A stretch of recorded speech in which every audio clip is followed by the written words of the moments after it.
Well, a year of reconciliation, 2023.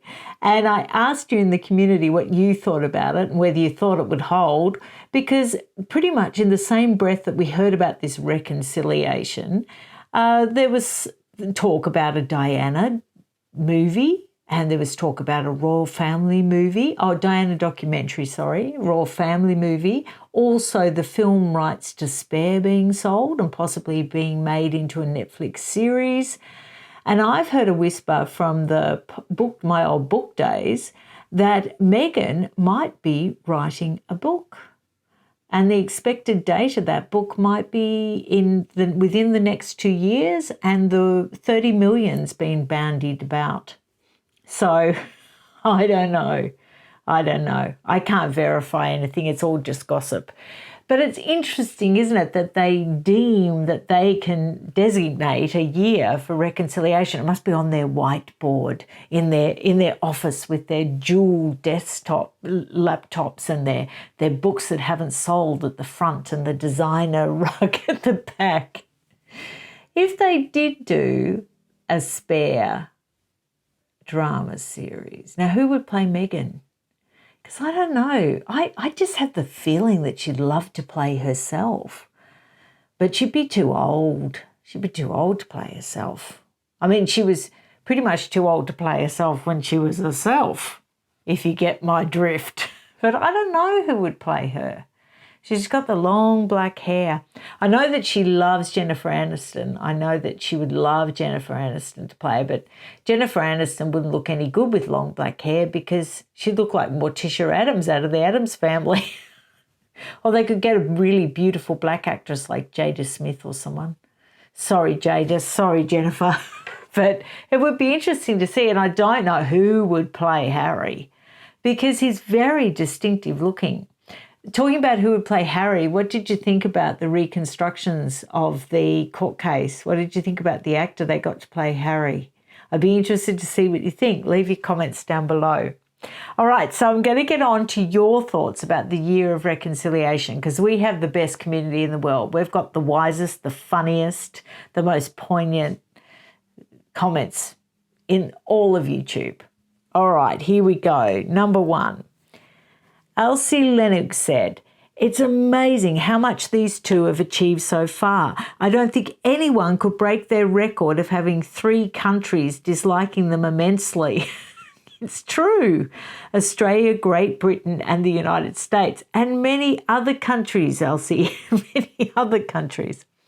McArcher says, "Honestly, I doubt they can go without talking about their imaginary pain, suffering and hardships for more than a few weeks. I'm probably being generous with that estimation. They love being victims." Oh, yeah, they do. They do. Jan said, "We will always remember their shocking cruelty to Her Majesty the Queen." Well, that's true. I mean, I think that's what really got everyone's back up, wasn't it? Because you saw this quite frail older lady who dedicated her whole life to duty, and then she was sort of getting picked on at the end and her legacy was getting undermined at the end, and it must have been so distressing. And plus she loved him so much. And the other thing that I think was distressing was Prince Philip, because on quite a few books I've read about Diana's death, he really went to bat for them and about them walking behind the coffin and everything, and that's why he said, if I go, will you go too? Because it was sort of, I think William was having to, or something, I don't know, but he did step in and he got quite angry at one point. And so I've always felt like, particularly with Harry, because Harry was a bit of a lad and sort of, really into the army and everything, and I just thought that he would have a big affinity with Prince Philip. Plus Prince Philip served during a war and so did Harry. And yeah, I think Prince Philip would have been just so devastated. I think he would have been the real heartbroken one.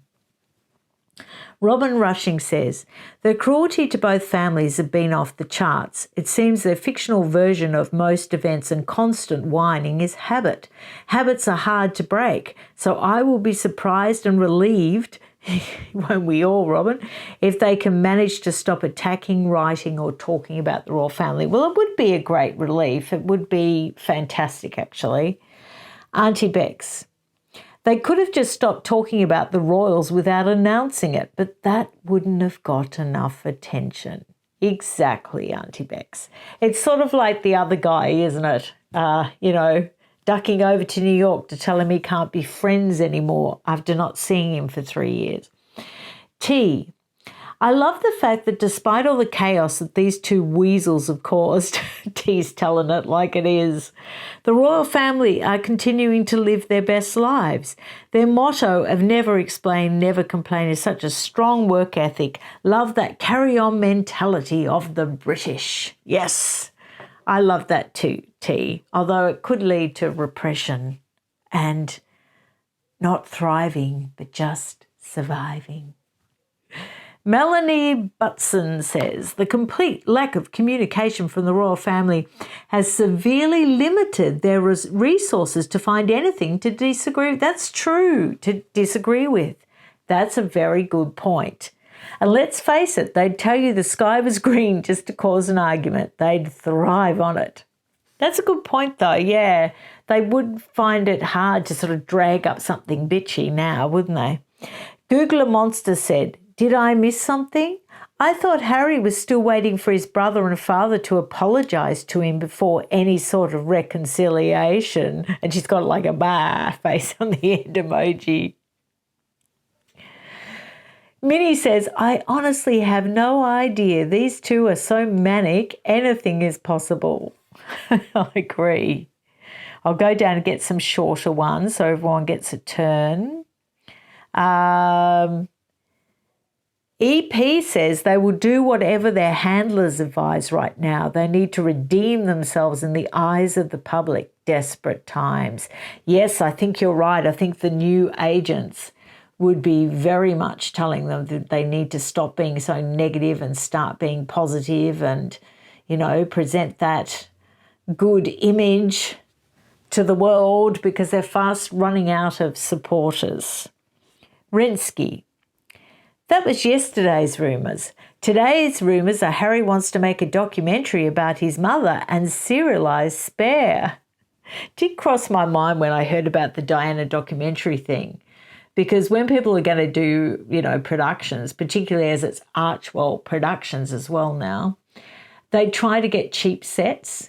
And I was thinking maybe they were thinking that because Netflix had just shot The Crown where Diana dies in the tunnel in the car crash and everything, I wouldn't put it past certain people to think, well, we could get a cheap set, we could reuse that set and then turn it into a documentary. And I wouldn't put it past Netflix to think, we've gone to all this trouble to build this whole set and to have a fantastic car that's been smashed up and everything. Maybe we could use it to reenact for a documentary. And I think Harry would be on board with that one. So we'll see. I hope not, for the sake, seriously though, for the sake of William, no, I don't want that to happen. I think it would be awful. Meryl says, also, all to deflect from the near catastrophic car chase fallout, it's all smoke and mirrors with these two. Yeah, true. Yes, I think you're right. Penelope Featherbottom says, I don't believe this. They had to make a public statement to say they're no longer be making statements, same as Auntie Bex. How about just stop talking? Are they just mocking themselves now? I think they are. Scary Dangleberry says, I wish each of their bottom lips would reconcile with their upper lips and stay that way. Yes, that's very good advice. It would be great. So in the comments down below, let me know who you think would play a famous actor that would play Harry in the series Spare, and leave your comments down below who you think would play Meghan. I think that would be fascinating to get your casting suggestions. And I'll see you again very soon. Bye.